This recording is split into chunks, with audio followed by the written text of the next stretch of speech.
ஓம் நம சிவாய. ஓம்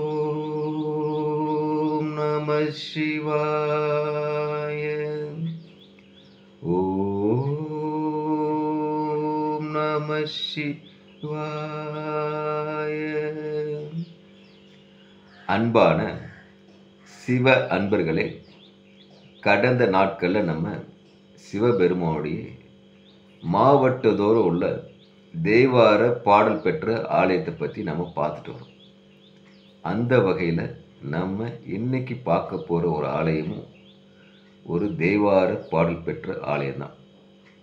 இந்த ஆலயம் எங்கே இருக்குன்னு பார்த்தீங்கன்னா, தமிழ்நாட்டில் நாகப்பட்டினம் மாவட்டத்தில் திருவிலநகர்ன்ற ஊரில் இந்த ஆலயம் அமைய பெற்றிருக்கிறது.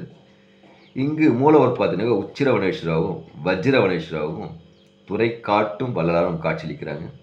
தாயார் பார்த்தீங்கன்னா வேறு தோழி அம்மையார் நமக்கு காட்சியளிக்கிறாங்க. தல விருட்சம் பார்த்தீங்கன்னாக்கா விழல் என்ற புல்செடி. தீர்த்தம் பார்த்தீங்கன்னா காவிரி தீர்த்தம். தேவார பாடல் பெற்ற காவிரி தென்கரை தளத்தில் இது 40வது தலமாக பார்க்கப்படுது. இங்கு இறைவன் வந்து சுயம்புலிங்கமாக காட்சியளிப்பது மிக சிறப்பு. தாயார் வேறு தோழியம்மா வந்து வேறு எங்கும் இல்லாத அளவுக்கு இங்கே சங்கு சக்கரத்தோட பக்திகளை காக்கிறதுக்கு தயாராக நிலையில் நின்ற குழந்தை மிக மிக சிறப்பாக பார்க்கப்படுது. இது தேவார பாடல் பெற்ற 274 தலத்தில் இந்த தலம் 103வது தலமாக பார்க்கப்படுது. இப்போது இந்த தலத்தில் வந்து எப்படி ஒரு காலத்தில் விழற் செடியால் ஃபுல்லாக நிறைஞ்சிருந்தால் அந்த ஊர் வந்து விழர் நகர் என்று பெயர் பெற்றது. காலப்போக்கில் பார்த்தீங்கன்னா இது திருவிலநகர்னு பெயரும் பெற்றது. இங்கே திருஞான சம்பந்தர் வந்து கடைமுடி முதலிய தலங்களுக்கு சென்று வரும்போது மயிலாடுதுறை வருவாயில் காவிரி வந்து கரை புரண்டு ஓடுது. அதனால் வந்து திருஞான சம்பந்தரால் வந்து பக்கம் அந்த ஆற்றை கடந்து தான் இந்த உச்சிரவணேஸ்வரர் சாலை செல்ல வேண்டும். ஆனால் வந்து அவருக்கு வழியை திகைக்கிறாரு. அதனால் யாராவது இந்த வழியை காட்டுவீங்களா, இன்னும் துறை காட்டுவீங்களான்னு சொல்லிட்டு கேட்குறாரு. அப்படி கேட்கும் பட்சத்தில் ஒரு வேடவன் ரூபத்தில் சிவபெருமான் வந்து இந்த திருஞான சம்பந்தரை வந்து அந்த ஆற்றை கடந்து போய் அந்த கோயில் வாசலை விட்டுட்டு மறைஞ்சிடுறாரு. அப்படிப்பட்ட பாடல் பெற்ற ஆலயம் தான் இந்த ஆலயம். அது மட்டும் அல்லாமல் இன்னொரு தலச்சிறப்பு என்னன்னாக்கா, அருள் வித்தன் என்பவன் பண்ணுறான். இந்த தலத்தில் இருக்கிற உச்சிரவணேஸ்வரன் மீது தீராத பக்தியும் காதலும் கொண்டிருக்கிறான். எப்படி காதல் கொண்டிருக்கிறான்னா, இப்போ தினமும் இந்த கோயிலுக்கு வருவான். கோயிலுக்கு வந்து பிறகு கூட நிறைய பூ எடுத்துகிட்டு வந்து சிவபெருமானை தரிசிப்பது வழக்கம். சிவபெருமானுக்கு வந்து ஒரு சின்ன சந்தேகம், இவன் எதற்காக தினமும் கூட நிறையா பூ கொண்டு வந்து என்னதை தரிசிக்க வரான், இவன்கிட்ட நமக்கு என்ன தேவை, இல்லை உண்மையாக நம்ம வந்து எதுவுமே இல்லாத நம்ம நினைக்கிறானு அவனை பக்தரை சோதிக்க நினைக்கிறார் சிவபெருமான்.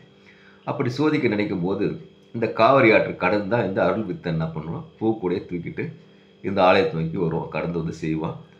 அப்படி இருக்கும்போது ஒரு நாள் பார்த்தீங்கன்னாக்கா அருள் வித்தன் வந்து பூ கூட நிறையா பூவை கொண்டு இந்த பூஜைக்கு கொண்டு வரான், சிவபெருமான் பூஜைக்கு கொண்டு வரான்.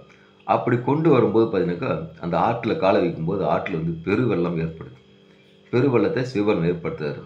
இருந்தாலும் இவன் என்ன பண்ணுற, அந்த அருள் வித்தன் வந்து நம்ம போயிட்டு அந்த பூஜைக்கு போய் சிவபெருமானை தரிசிக்கிறோன்னு சொல்லிட்டு என்ன பண்ணுறான், அந்த முடிஞ்ச வரைக்கும் தன் உயிரை பற்றி கவலைப்படாத என்ன பண்ணுறான், அந்த பூக்கூடை காப்பாற்றுலே குறிக்கோளாக வந்து என்ன பண்ணுறான், அந்த ஆற்றை கடக்க முற்படுறான்.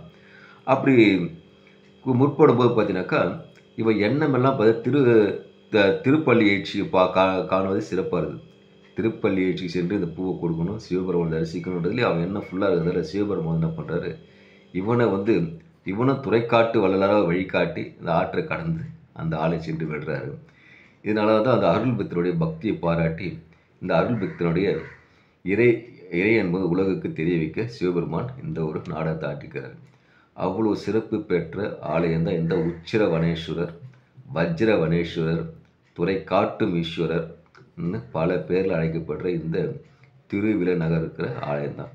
அதனால அன்பான சிவ அன்பர்களை வாய்ப்பை ஒரு முறை உருவாக்கிட்டு இந்த நாகப்பட்டினம் மாவட்டத்தில் உள்ள திருவிலநகர் என்ற ஆலயம் இங்கே இருக்க உச்சிரவனேஸ்வரர் சென்று வணங்கி இறை அருள் பெற்று நம்ம வாழ்க்கையில் வந்து இருக்கிற இருளை அகற்றி ஒளி நீங்கி ஒளி பெற உச்சிரவனேஸ்வரரை வணங்கி அவரும் நமக்கு துறைக்காட்டும் வள்ளலாக நமக்கு விளங்குவார்னு சொல்லி இந்த ஆலயம் சென்று வழிபட்டு இறையருள் பெறுக, இன்புற்று வாழ்க.